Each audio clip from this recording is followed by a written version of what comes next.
Today we're just going to do a little what I call a body exam or physical maybe.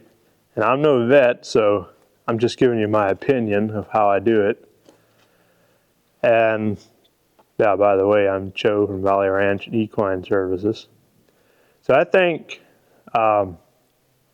training and nutrition is pretty well goes hand in hand. You can't do proper training if you don't have proper nutrition, but you can't train a horse with nutrition. So I really like to get that balance in my horses.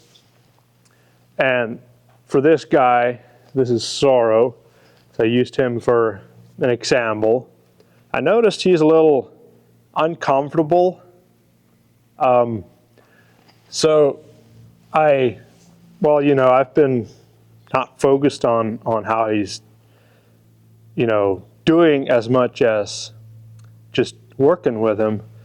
But I noticed he's like in a stall, he'd be kind of squirmy, and he's not noisy, but it's not like him. So I did a check, like with his pressure points on his kidney. I noticed he's really reactive, and his sheath is really cruddy, really gummy. I mean, full of garbage. And when I say his sheath, like, you know what I'm saying. But just stink and mess. So he's actually got a kidney problem, and that causes him to have muscle tenseness, like reactive on sore muscles, because his kidneys aren't able to purify or get rid of the toxins. The proteins from the muscles are all still kind of tend to lock up and stay in the body. So you got a reactive horse once you got that, and then you gotta, if it's that way for too long or bad enough, you got to train them. You kind of got to work through that again so they're not being overreactive.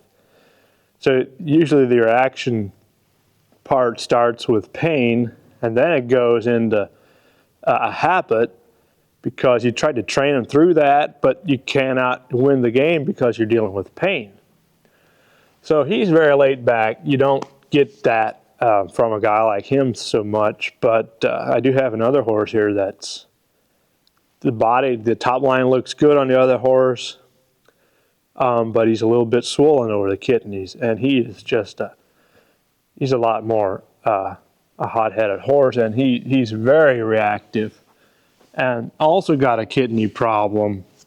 You can smell his sheath. So that's what I'm focusing on today on the video we're doing, is how to tell what to do with your horse that's got issues. So if you're looking at ulcers, kidneys, liver, the intestinal health, there's a lot of knowledge and people that can tell you how to do it.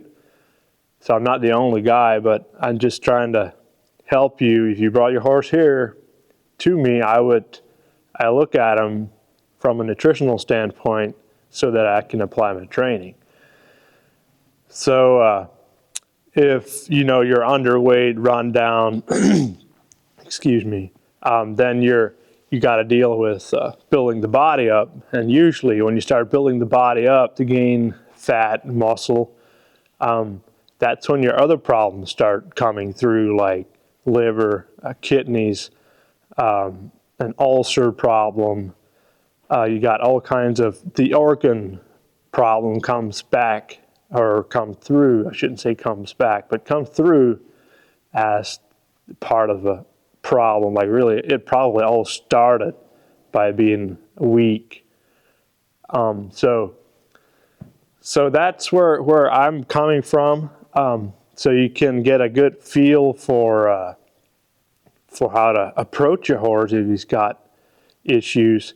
And like for him, he's, like I said, he's a little bit squirmy. He's just not quite relaxed.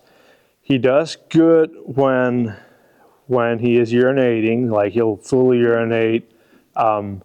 No there's no odd signs in that, but uneasy, a little bit tense, all signs of pain, not quite relaxed.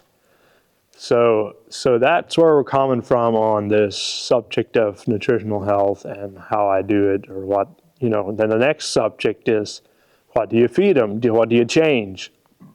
So you got to think about getting rid of toxins. You got to think about building up the kidneys, and it all starts in the gut. So your gut is absorbing the nutrition, so it'll actually be utilized. So the brain actually knows it's got the nutrition to send health or healing to the weak or failing parts.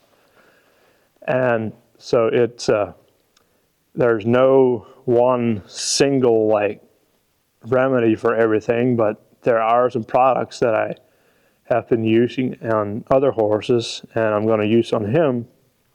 So we're going to be able to show you a little bit of how he advances, or just show what I can do, what I do with my nutritional, the nutritional part of the equine health, and to basically give you more knowledge by you're watching the video, so you can see what I did, but then to actually get information on what I used.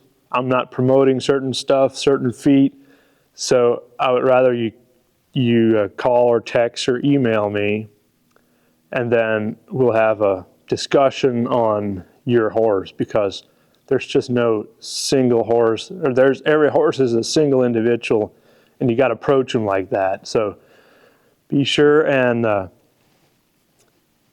follow up with me if you got questions, and we love helping you with your horse. Of course, I started this doing training, and I noticed a lot of nutritional problems in the horses.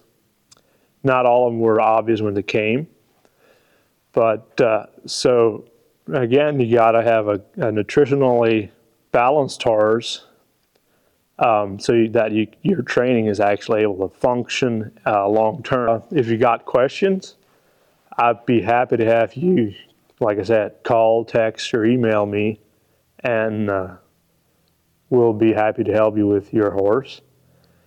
We were going to do a video of some more videoing and riding here, hopefully next week or two, but we'll see how it goes. With the weather, it's February here, and it's not getting warmer. Not yet. So we'll work with the weather, and hopefully you gain some information that'll be helpful for you, and you'll be able to apply it. And if you got questions, just give me a shout.